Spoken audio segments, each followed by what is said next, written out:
Assalamualaikum warahmatullahi wabarakatuh. Alhamdulillahirabbil alamin.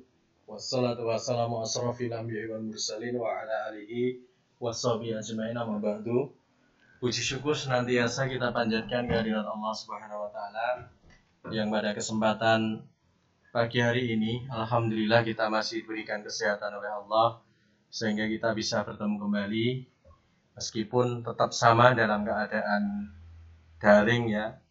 Bagaimanapun juga hal yang seperti ini tetap harus wajib kita syukuri, karena kalau kita kufur dengan nikmat-nikmat yang Allah berikan, belum tentu kita bisa melakukan aktivitas seperti pagi hari ini. Kemudian sholawat serta salam semoga selalu tercurah kepada junjungan kita Nabi Agung Muhammad SAW beserta keluarga beliau, sahabat-sahabat beliau, dan mudah-mudahan kita pun termasuk umat beliau hingga akhir zaman nanti. Baik, anak-anakku kelas 10A, B, C, D, E, F, G semuanya ya, yang insya Allah dirahmati Allah Subhanahu wa taala. Pada kesempatan pagi hari ini Pak Eka akan melanjutkan pembahasan kita mengenai masih mengidentifikasi yang namanya teks negosiasi. Kemarin kita sudah membicarakan tentang pengertian negosiasi, kemudian kita juga sudah membicarakan tentang karakteristik teks negosiasi. Kita pun juga sudah membicarakan tentang struktur. Sudah belum ya struktur ya? Struktur. Nah, pada kesempatan pagi hari ini Pak Eko akan menyampaikan tentang kaidah kebahasaan teks negosiasi. Ya. Kita mulai bahwasanya kelihatan ya di sini ya. Teks negosiasi umumnya berbentuk lisan. Seperti yang sudah kita sampaikan, Pak Eko sampaikan melalui karakteristik yang ada ya, pada kebanyakan negosiasi itu diwujudkan dalam bentuk lisan. Teks negosiasi umumnya berbentuk lisan. Wujudnya berupa percakapan atau dialog yang melibatkan dua pihak atau lebih. Itu jelas. Negosiasi itu bisa berlangsung jika di situ ada dua belah pihak. Percakapan tersebut berlangsung wajar dan secara alamiah. Tiap pihak menyampaikan pernyataan-pernyataannya secara spontan yang berupa adu tawar dan sejenisnya. Suatu negosiasi mengutamakan kesantunan berbahasa untuk mencapai keberhasilannya. Itu bahwasanya negosiasi meskipun di situ baik negosiator satu maupun negosiator dua itu masing-masing mempunyai tujuan, akan tetapi di dalam menyampaikan pesan-pesan yang dimunculkan di dalam negosiasi itu haruslah menggunakan kesantunan berbahasa.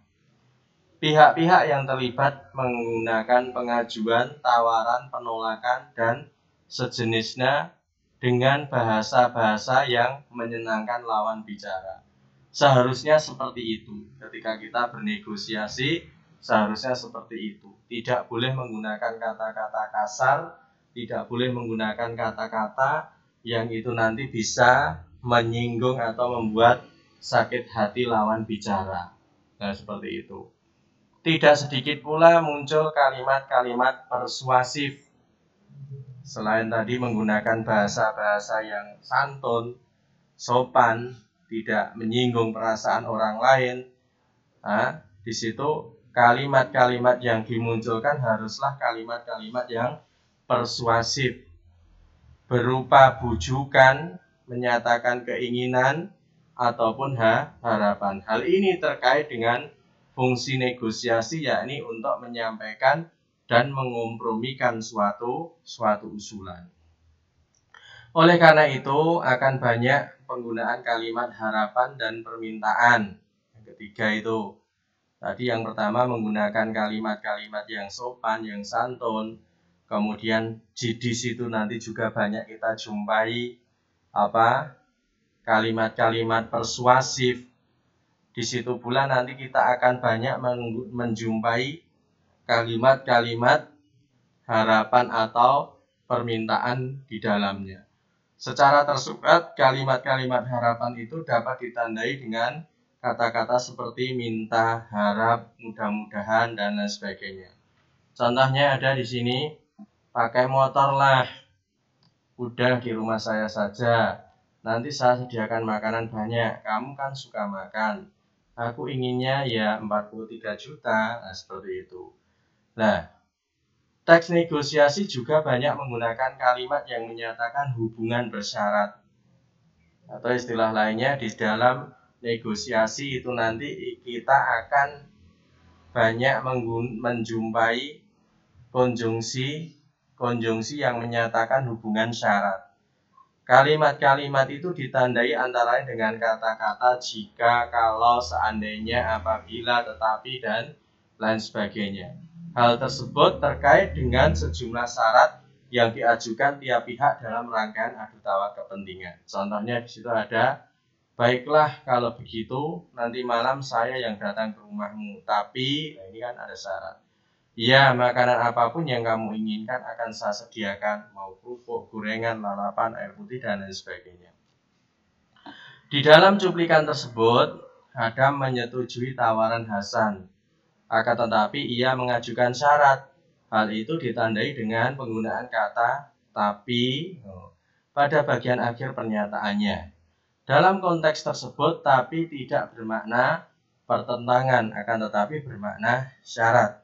Banyak menggunakan kalimat penyebaban atau kausalitas untuk yang sekian kalinya. Ada tadi sudah ada konjungsi bersyarat, konjungsi yang menyatakan hubungan syarat.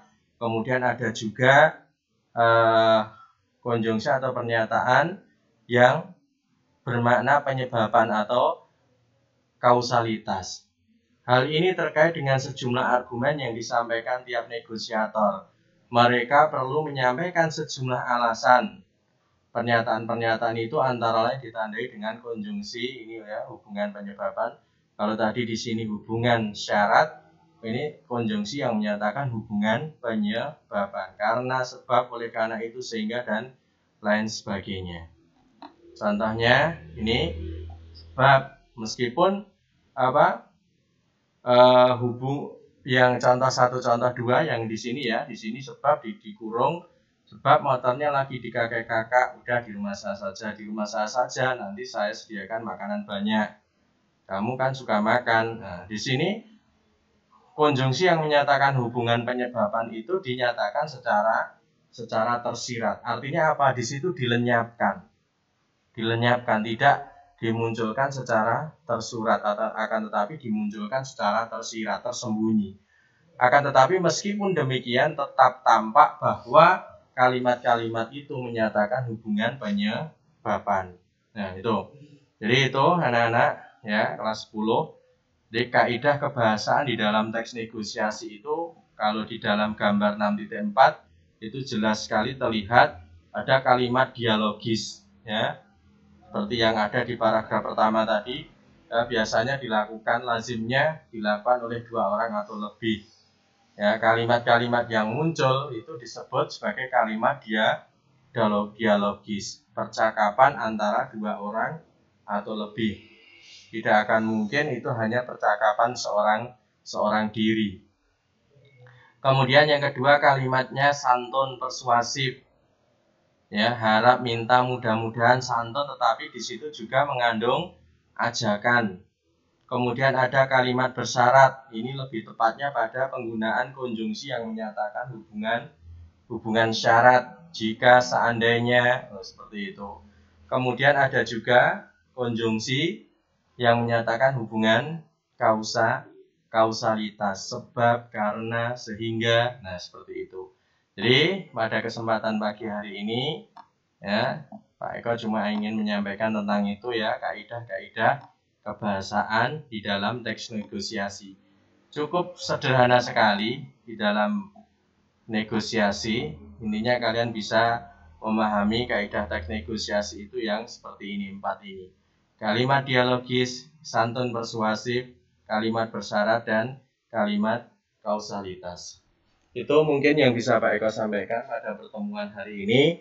Mudah-mudahan yang sedikit tadi bermanfaat untuk kalian. Sekian, Assalamualaikum warahmatullahi wabarakatuh.